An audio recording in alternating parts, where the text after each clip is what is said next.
Minigames. Everyone loves them. We got classics like Bed Wars, Build Battle, Spleef, and of course, the Hunger Games. Now, although they are classics, there's one problem. I don't have any friends to play with. How about today we make 3 minigames for vanilla single-player Minecraft, so all the lonely people out there can finally have a game for themselves. I seriously do need to make friends. Alright, class, here's the epic gamer list of what makes a good minigame. First, it needs to be fun. That one's pretty obvious. Second, it needs to be replayable, meaning it can't be the same every time. Third, it can't be too easy. If it's too easy, the game will just not be played for very long, but on the counterpart, if it's too difficult, it's just not fun. And fourth, it needs to look cool. No one, and I mean no one, wants to play a minigame that looks like crap. All the minigames built in this video will have schematics in the description. I don't consider myself an epic redstoner, so these designs are not perfect, and I would love for a truly epic redstoner to come in and make these ideas 10 times better than what I did. So up first, we got this tall boy. Now this is, I should have put a big sign somewhere, but this is Dropper. Now we have all played Dropper before, and if you haven't, you at least have heard of it. Dropper is insanely fun, but Dropper has one major problem, and that is it's too repetitive. The map doesn't change at all unless you build 400 Dropper maps. So what have I done? Well, I made a changing Dropper. I don't know what I'm gonna call it, okay? I'm making this up on the fly. So basically, we use slime machines and randomization to choose which holes are open, and you can randomize it. And once we get to the top, as you can see, we have a randomize button and a free fall button. So we can go ahead and press the randomize button, and a nice little song will play. Wait, hold up. Didn't this loser say this was going to be vanilla only? Yes, he did. This is just the audio player mod and the voice mod, which just allows you to add your own MP3s into the game. So the game still works 100% without these mods. Don't mind the screen. And once it's done, it goes ahead and lets you open it, and then we can free fall. It is easier when you turn that off. Ooh. And I suck. Okay, we gotta try that one more time. Ooh, there we go. And then you just go back up, re-randomize it, and you fall again. And you do that over and over again, and it will always be different. Some of them may be way too easy. Some of them may be really hard. You know, I love Dropper. I've always loved Dropper, but the maps never changed. And you can go big scale on this. You know, I only did like small flying machines, but you could definitely go bigger. Anyways, that is the Dropper. Now let's go back in time to me building this bad boy. This is not going to be a tutorial, so feel free to skip to the next game if you would like. The first thing I need to do is figure out how to make a flying machine. Now that's a lot easier said than done because I have never really dabbled into the realm of flying machines. Yup, I knew it. I am 100% struggling right now. Why is there no YouTube tutorials on a 3x3 moving sideways floor thing? Yes! Oh man, after an excruciating, embarrassing 40 minutes of trying to figure this out, I finally got the thing working. Now we just have to make 3 more, but now since I know how to get 1 to work, we can just copy it. So I took 40 minutes to get the easy part done. Now here comes the hard part, which is randomly choosing not only which ones close, but how many close. So I really only know one way to do that, and that's using droppers and filters. Is there a better way to do this? Most definitely, but I know for a fact this way will work, and I know how to do this way. And filters are in, so when the specific item goes into the filter, it will activate the flying machine to close the path. Now we just got to connect these bad boys to one water stream. I am a little worried about how long it will take to reset, but like I said, I can't think of a better way to do this. Okay, let's throw a spruce log in. It should go all the way around to the last one, go through the filter, and activate the flying machine. Perfect. Now we have to do one more set of filters to be able to tell how many squares need to be closed. I really feel this is going to take forever on the reset. And some extreme janky redstone later, this is what it's looking like. So when we get a signal, the first dropper will send out a paper labeled 1, 2, or 3, which then will be filtered, and then the filter will send a signal to hit 1, 2, or 3 droppers to drop 1, 2, or 3 items, to then go through the water stream to hit the other filters to close, you guessed it, 1, 2, or 3 doors. Does that make sense? No, but it works and should be fully randomized. Now we got the fun stuff. The main redstone is working, and now we just need to figure out the distance in between each fall. If you didn't know, you speed up when you fall, meaning we can't use the same distance in between.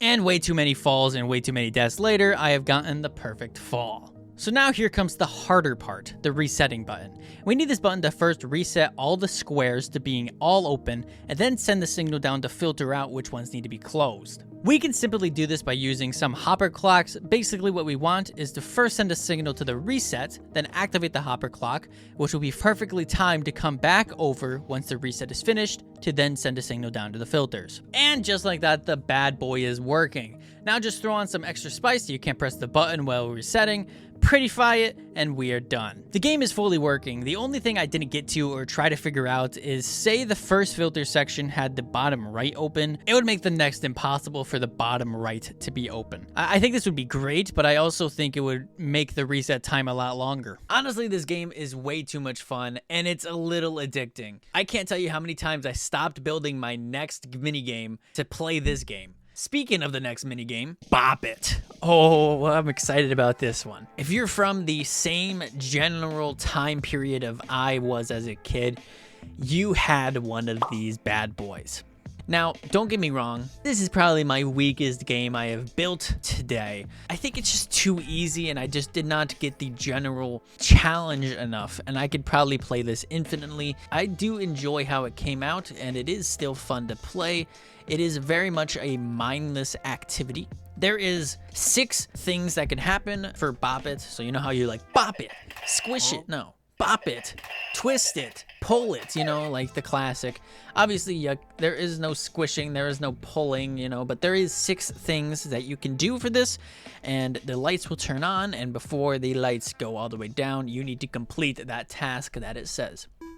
Trip it. Okay, we gotta trip it. So trip it is a trip a wire hook, which is down here, but you need to take that specific path to be able to bounce back up. Dodge it is the deadly one. I'm not in survival. I'll change real quick. Uh-oh. Which drops some TNT. Shoot it. Shoot it is an easy one. You just gotta look up and shoot it, which I done did. Craft it. Craft it is a hard one. We have to go ahead and it gives out random materials to be able to craft one of these 3 items, and you have to do it before the timer runs out. Play it is an easy one. You have to stand in the middle and then just play your horn. Craft it. Craft it. That's the beacon. Pick up all the items. Beacon. I missed. Oh. I got it. Okay. Press it. Press it is over here. Got to do a little parkour and then press it and get back. Trip it. Oh, this is it. I messed up the jump. So I'm stuck down here and I can't get out. All right. I won't cheat. So like I said, I think it's just too easy and not very replayable because it is so easy. I really want somebody good at redstone to tackle this game. As you see, I am not good at redstone. Look at this mess. I mean, it works. Stick around for the making of for this crap. I would love to hear some of your guys' ideas on how to make this game a little bit more challenging. I love the idea, and I love partially the execution. I just think it needs to be a little bit harder for it to be interesting and intense. All right, let's bop it. So for this one, I have absolutely no idea how I'm going to execute this. I think this clock that I use for my decked out may be what I'm looking for. Basically, I need a light countdown thing so the line of lights slowly turn off. And now I'm looking at Season 9 Mumbo's blow up machine for reference. I don't think the clock I got is gonna work. And now I'm looking at Gerg's light out game for reference. I'm not stealing his redstone, you are. All right, there we go. Some redstone stealing later, and we have the light decrease working. Now, how is this going to turn to Bop It? Your guess is honestly as good as mine. Now here comes the hard part. We need a simple randomizer to be able to call out the commands for me to do, and it needs to be fast. But before we do that, we need to figure out the commands that we want. So as you know, Bop It has an average 5 commands for you to do. Now we just need to translate it into Minecraft. So obviously a button, maybe a tripwire, shooting, crafting something could be cool. I'm just scrolling at this point. I can't think of any more. TNT might be good. And finally, playing a horn. All right, that took way too long, but I'm pretty happy with this selection. Now I just need to redstone it. All right, so I made this little thing. Basically, it translates the pulse strength into a single output. So if I push one button, the corresponding light lights up. Now I just need to find a way to split the signal into these buttons. Okay, I got this shulker randomizer connected to this holy redstone mess, but it's working. Wait a minute. I don't even need this second half. Much better. Oh, I knew this was going to be a problem. My stinking shulkers keep popping out. I got to redesign this. Really? How is this still popping out? All right, what if I bring the hopper down one? Yep, okay, it seems to be working now. Alrighty, I won't lie. It's been multiple times of me logging in, staring at the build, and logging out. I'm finally continuing where I left off, okay? This build is pretty draining mentally and intimidating, so it's kind of hard to push myself to continue. So first I need to make some sort of room so I can plan out to where the commands will take place. Yeah, it works. So up here will be the targets that we can shoot. Put some crafting tables in the middle and some redstone later. We got the crafting working. Let's go. Oh, I also added some sound effects. I think the timing for crafting is a little as in way too difficult, as in most likely impossible. So I'm going to have to work on that, but it is working and that's all that matters. Next is something that is terrifying. TNT dropping from the ceiling. First, we need water to pop out of the ground so the TNT doesn't blow up anything, and we'll do that by hiding dispensers in the bottom of the floor. Perfect, now they're all connected and should spew out water. Crap, I used droppers. So I'm thinking of using powdered snow to drop TNT through so it's not super ugly. Now I just need to make some TNT dupers.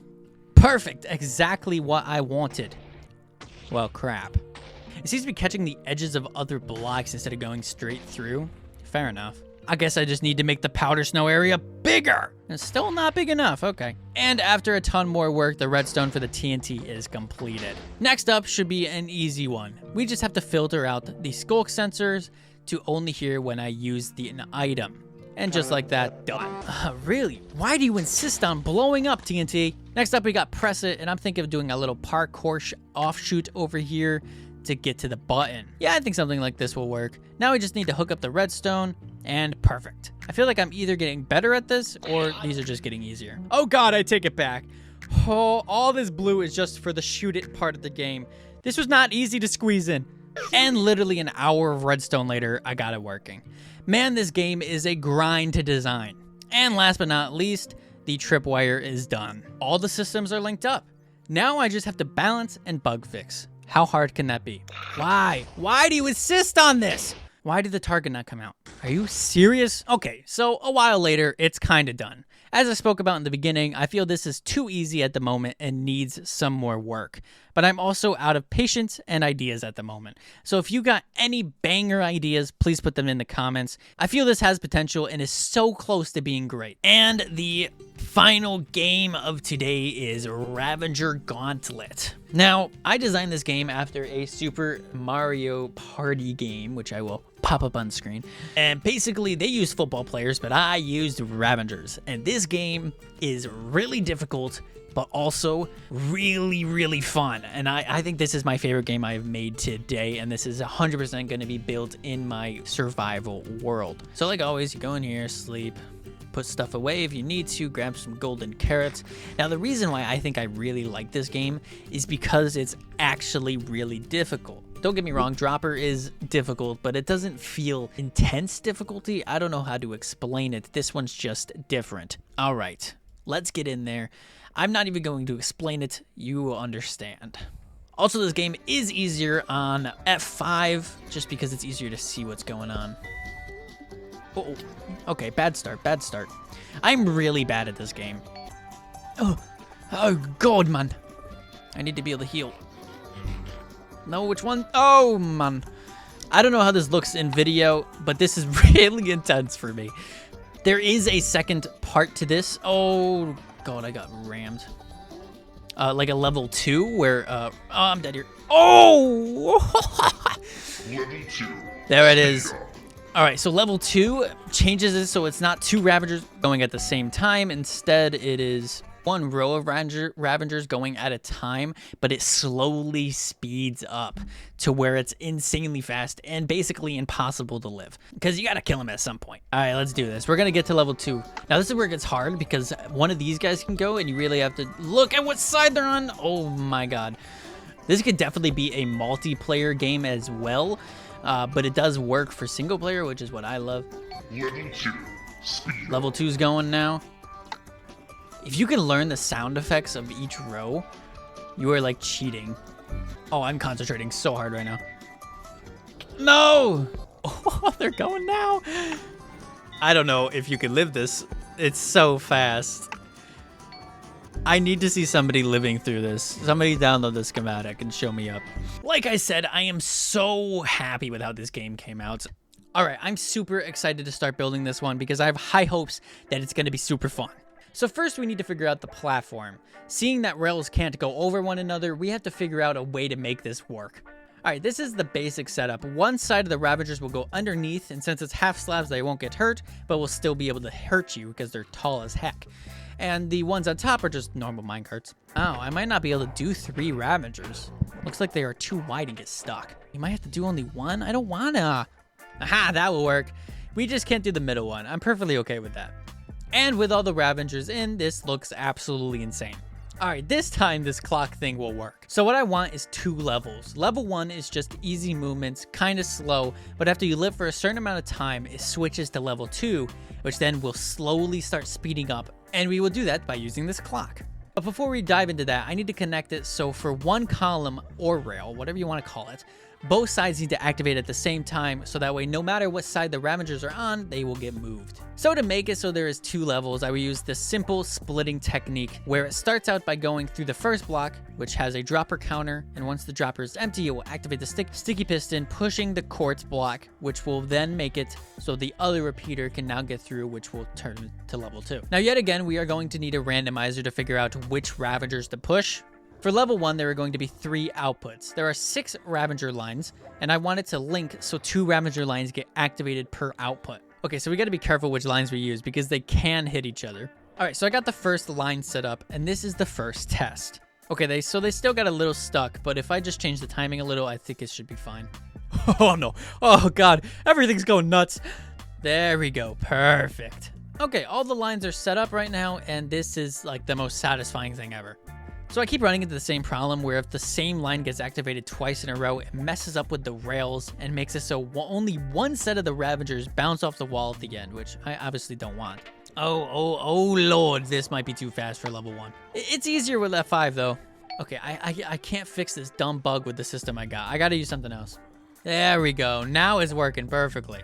And to fix the too fast problem, we will just make it so it only activates every other pulse. Yeah, that seems much more manageable for level 1. Now for level 2, it's going to get interesting. We need to use the same type of randomizer, but this time, we are only going to activate 1 Ravenger line at a time instead of 2. We will also need to set up a link to remove these snowballs, preferably 2 at a time to make it the clock faster. Now we have this crazy slime honey thing, just to make it easier to separate the outputs. Now we just need to connect the lines, and we are done. Well, kind of. We still need a reset button. Oh man, this is max speed. No one is surviving that. Also, nothing is really getting stuck, so I think it's fine. I don't want you to be able to live forever. This is supposed to be how long can you survive type of game. Now I just need the game on button and the reset button, and this whole thing is working. Let's be real though, y'all don't want to see that. So all in all, this bad boy is also completed. This is definitely my favorite game I made today, and is something I am definitely going to make on my survival world. Like I said, all of these schematics will be in the description below, but as a special treat, I'm going to give you one more. We actually have to go to my survival world. This pumpkin is a spoiler. We're going to take that off. Future video. If you don't know what this is my decked out series. Would not recommend this as a mini game to build in your world. Because this is taking me, it's not done. Okay. But if we come up here, this is what I wanted to show you. First of all, I cannot take credit for this. Greg has made this game in the past, and I adapted it. But it's so fun, I just had to share it. The schematic of this exact version of the game will be in the description as well.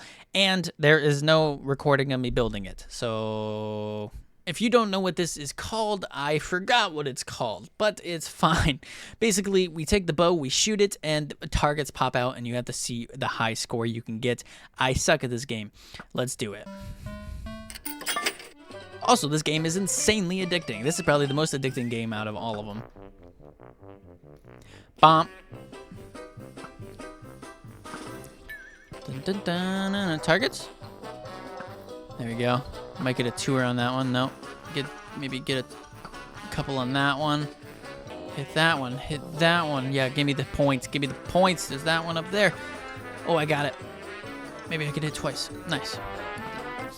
Dun, dun, dun, dun, dun, dun, dun, dun. I only have like a couple more seconds left. 11 is such a bad score. I tried. This game is so much fun, and I really recommend building this in your own world. Even change the design. You know, you can keep the redstone the exact same. Just change the design to how you want to build it. I love how this game came out, and I just had to share it with you. An extra 4. I know I said 3 in the title, but I'm a nice person, so you get 4 today. You're welcome. Thank you all so much for watching. As I said, all the schematics are in the description. If you are on Bedrock, I'm sorry.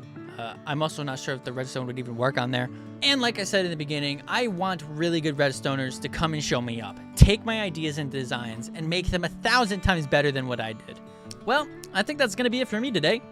So I'll see y'all next time. Peace! Oh yeah, don't forget to subscribe.